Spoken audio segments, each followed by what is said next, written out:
History remembers them as barbarians, brutal, unforgiving. The Drevlians, a Slavic tribe steeped in pagan rituals, knew only the law of the axe. They lived by it, they died by it, and they would face its consequences in the hands of a woman they underestimated, Queen Olga of Kiev.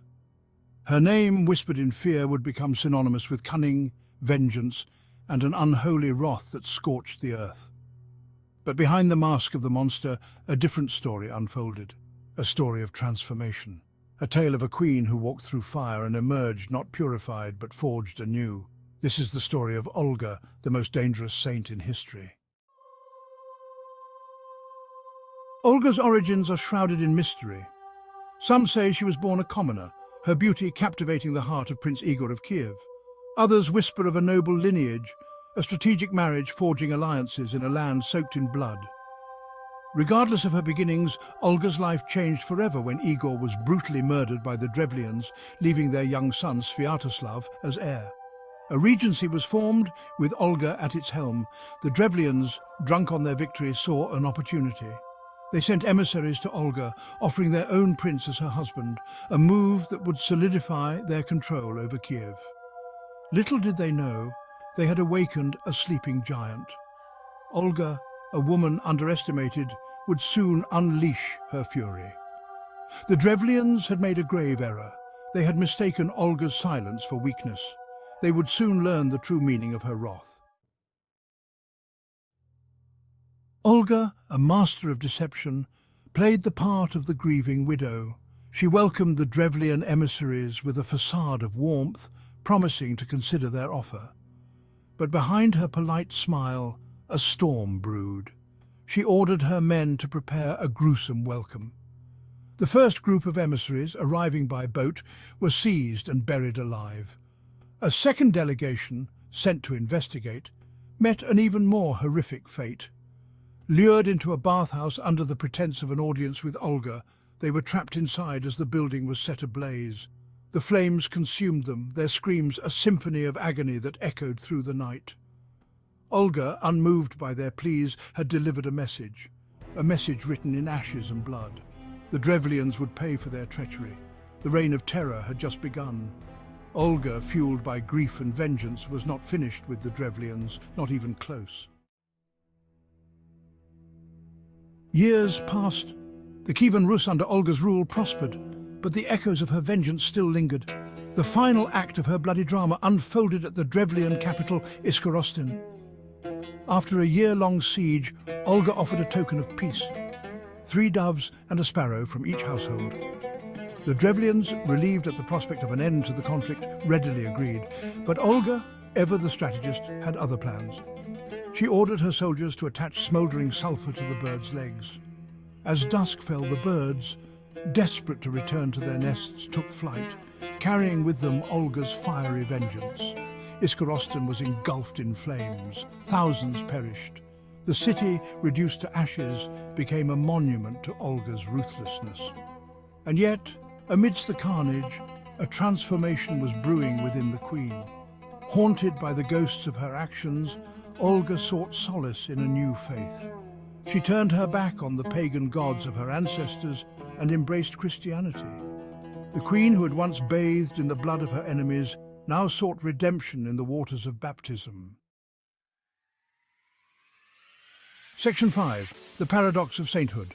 Olga's Deadly Devotion. Olga's conversion was more than a political maneuver. It was a profound personal transformation. She became a devout Christian, advocating for peace and promoting her new faith throughout the land. She built churches, she preached the gospel, and she even journeyed to Constantinople, where she was baptized by the patriarch himself. The woman who had once orchestrated mass murder was now revered for her piety and wisdom. Her baptism, a pivotal moment in Russian history, marked the beginning of the nation's own conversion to Christianity. But the shadow of her past remained. Olga, the ruthless queen, and Olga, the pious Christian, existed in an uneasy paradox. She was a saint who had walked the path of a sinner, a woman who understood the darkness in the human heart, perhaps even her own. This duality, this unsettling blend of brutality and piety, is what makes Olga such a fascinating and enduring figure.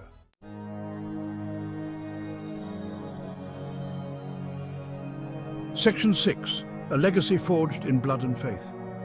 Olga's reign was a maelstrom of violence and faith, of vengeance and redemption.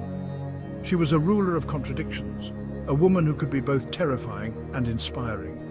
She secured her son's throne, expanded the borders of the Kievan Rus, and laid the groundwork for its future as a Christian nation. Yet her methods, often brutal and unforgiving, continued to spark debate.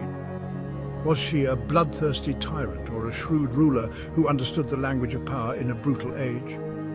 Was she a true convert or a cunning manipulator who used religion to solidify her rule? The answers, like Olga herself, are complex and elusive. One thing is certain: Olga left an indelible mark on history. Her story, a tapestry woven from darkness and light, continues to fascinate and provoke. Section 7. The enduring shadow of the saintly queen. Centuries after her death, Olga was canonized as a saint by the Eastern Orthodox Church. She became known as Saint Olga, the equal to the apostles, a title bestowed upon only a handful of saints who brought Christianity to entire nations. Her story became a tale of redemption, a testament to the transformative power of faith.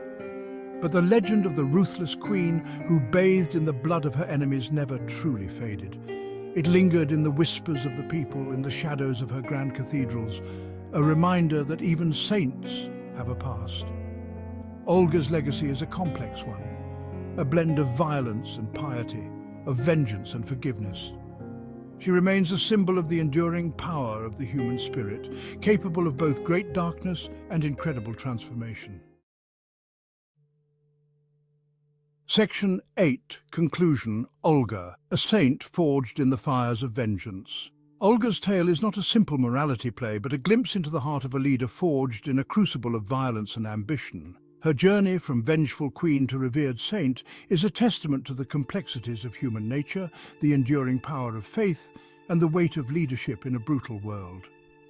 She was a woman who dared to seize power in a man's world, who shaped the destiny of a nation, and who ultimately found solace in a faith that transcended the bloodshed of her past.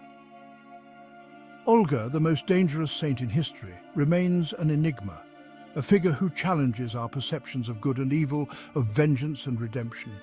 She is a reminder that history is written not in black and white, but in shades of grey, and that even the most ruthless of rulers can find salvation in the most unexpected of places.